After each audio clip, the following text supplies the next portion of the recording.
Sarah hadn't meant to answer the 3:03 a.m. call. The graveyard shift at Midwest Customer Solutions was usually quiet, just the occasional insomnia-driven complaint about defective appliances or billing errors. She had taken the night shift 6 months ago, after David's death. The late-night hours helped her avoid the morning phone calls from well-meaning friends, their awkward condolences about her fiancé's sudden passing just weeks before their wedding. The ring she couldn't bring herself to remove caught the fluorescent light as she stared at line 3's blinking indicator.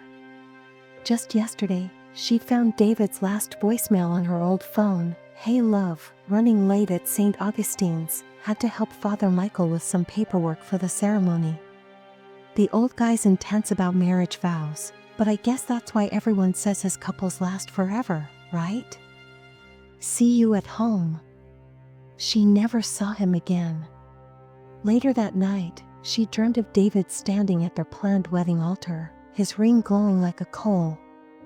"Forever," he'd whispered, his voice layered with others, "isn't long enough." She'd woken to find their wedding invitation chart at the edges, though she hadn't kept any in the apartment.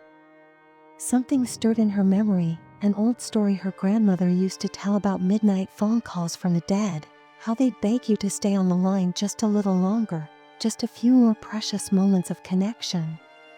Sarah had dismissed those tales until the night after David's funeral, when her phone rang at midnight. She'd rushed to answer it, heart pounding, but there was only static. Her fingers moved before her brain could stop them. "Thank you for calling MCS, this is Sarah. How may I assist you today?" The line crackled. At first, she thought it was interference, but then she heard them, two voices, barely above a whisper, speaking in perfect unison. The sound made her skin prickle, like ice forming on a window pane. "My love, my eternal love." Sarah's chest tightened. The voices were tender, intimate, but wrong. Each syllable seemed stretched, distorted, as if the speakers were being slowly torn apart even as they reached for each other. She thought of taffy being pulled, of sinews stretching past their breaking point. "I'm sorry, I'm having trouble hearing you clearly. Could you please?" "Forever and ever and ever and ever." The whispers grew more urgent, more agonized. Sarah's hand trembled as she reached for the supervisor alert button. That's when she heard it, the third voice. It didn't come through the phone speaker, but seemed to resonate directly in her bones, ancient and terrible as church bells at midnight. "Enough." The line went dead, leaving behind the scent of burnt roses and copper. Marcus, the shift supervisor, had been working at Midwest Customer Solutions for years, but he was still not used to the eerie phenomena that seemed to target line 3. When he noticed Sarah sitting frozen at her desk, he knew what had happened. "You answered it, didn't you?" Marcus stood in her cubicle doorway, his dark skin ashen in the fluorescent lighting. His hands shook as he clutched his coffee cup, the scars around his wrists now visible. Sarah nodded, still shaking. What was that?" Marcus sank into the spare chair beside her desk, the plastic creaking under his weight.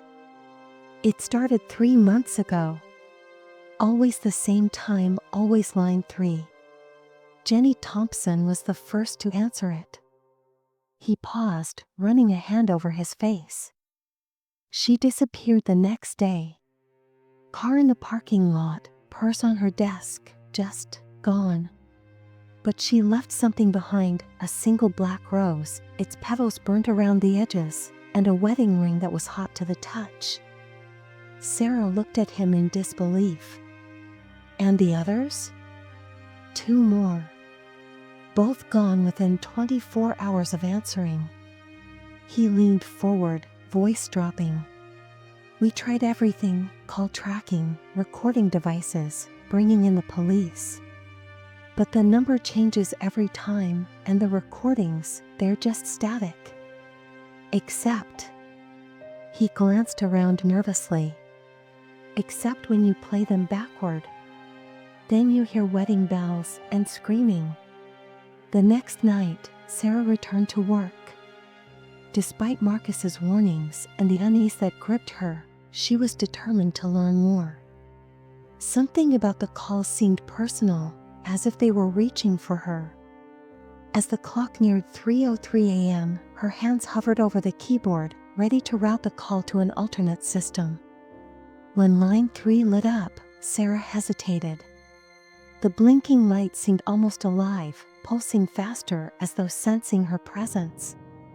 The air grew colder, and a faint whispering sound filled the room, though the other phones were silent. She picked up.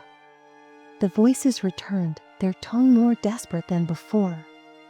"Please, help us, love-trapped, eternal, burning. Who are you? What happened to you?" Sarah's voice trembled. "Love, promised, forever." The voices cracked with pain. "He made sure, never part. The binding father, his ceremonies of flame." Sarah's blood ran cold. The phrase binding father triggered something in her memory, stories about an old priest at St. Augustine's Cathedral who had performed unusual wedding ceremonies. Couples who married there often spoke of feeling an intense connection, but rumors of disappearances and strange occurrences had eventually forced the church to close its doors. Before Sarah could ask more, the third voice returned, its tone commanding. They were unfaithful. The phone burned hot in her hand, and she dropped it with a gasp.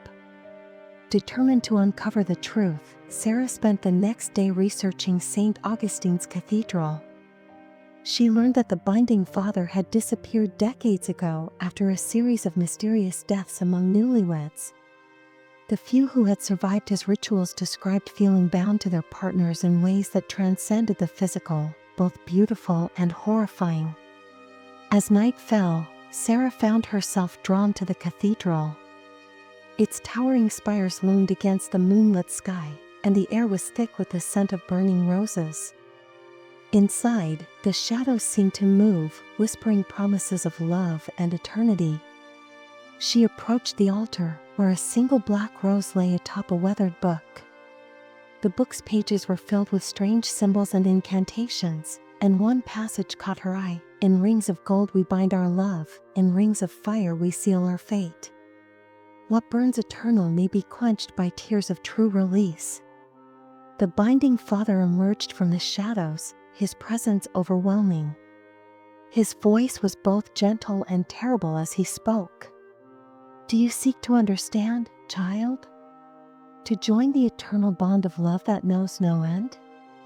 Sarah met his gaze, defiance in her eyes. "Love isn't meant to be a prison."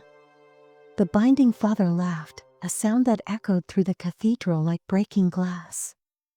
"You speak of freedom, yet you cling to the memory of your beloved. Are you ready to let him go?" Over the next chapters, Sarah confronts her lingering grief over David while unraveling the mysteries of the binding father, his sinister rituals, and the curse that binds the lost souls who contact her. The story delves deeper into the haunting symbolism of eternal love twisted into something monstrous and Sarah's desperate race against time to break the cycle before she too becomes a victim. The final confrontation blends psychological terror with supernatural horror as Sarah faces the ultimate question: what price is she willing to pay to set the spirits, and herself, free?